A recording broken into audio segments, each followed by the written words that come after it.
Ward housekeeping and bedpan duty are routine jobs for the attendant.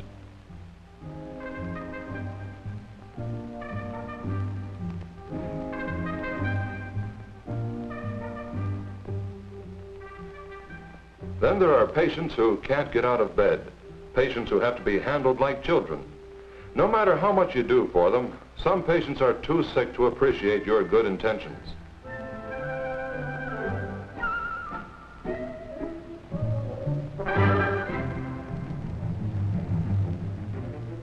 At a time like this, I have to remind myself, this man's sick. He doesn't realize what he's doing. Other patients are untidy, troublesome, uncooperative. A clean shirt may not be appreciated by a patient of this type.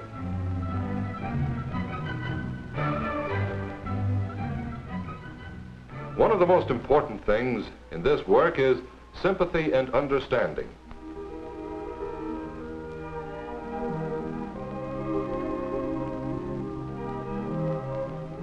The average mental patient doesn't rave or scream or tear his hair. He sits, or reads, or smokes. He's fearful, depressed, or suspicious. But behind the way he acts, there's always a reason. Take that patient over there by the window, for example. He gets pretty hard to handle sometimes. Other times he just stands there, looking out of the window, looking for something. I think I understand that patient now, and I think I understand why he acts as he does, because the other day I learned something about his case history from the hospital social worker.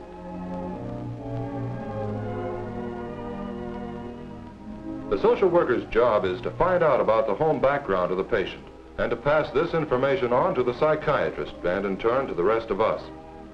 The particular case history she showed me helped me understand why my friend in Ward 30 acts as he does. It was a record of deep depression, fear, and suspicion.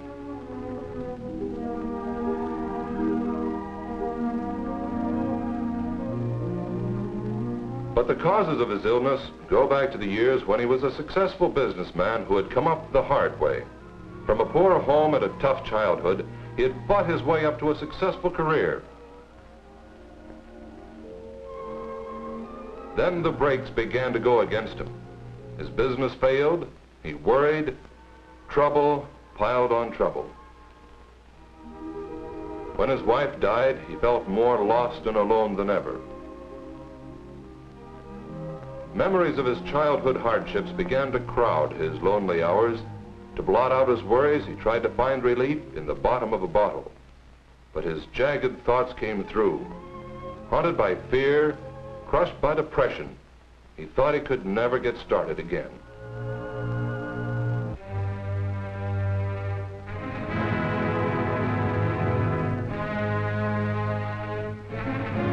Now he's in the city of the sick. Now he's one of thousands of mentally ill. His abilities, talents, and energies lost, at least temporarily, but he is more than just a case number.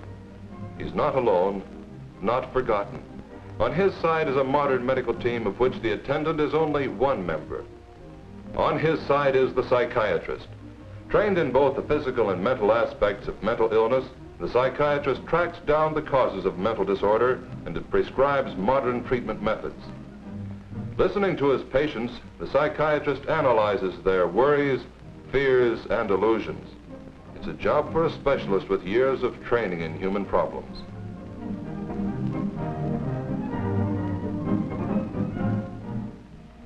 On the side of the patient is the psychologist, who determines the kind and degree of emotional disturbance troubling the patient through a series of carefully designed studies.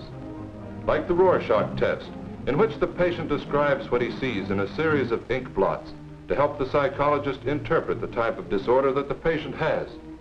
Contrary to popular opinion, many mentally ill are of good intelligence.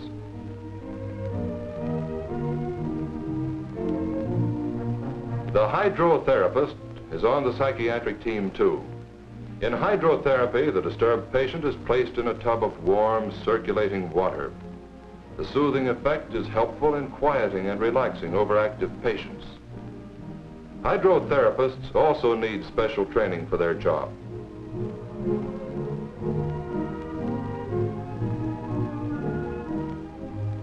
Electroshock therapy, prescribed by the psychiatrist and administered by the physician, is a well-known method of bringing the patient back to reality.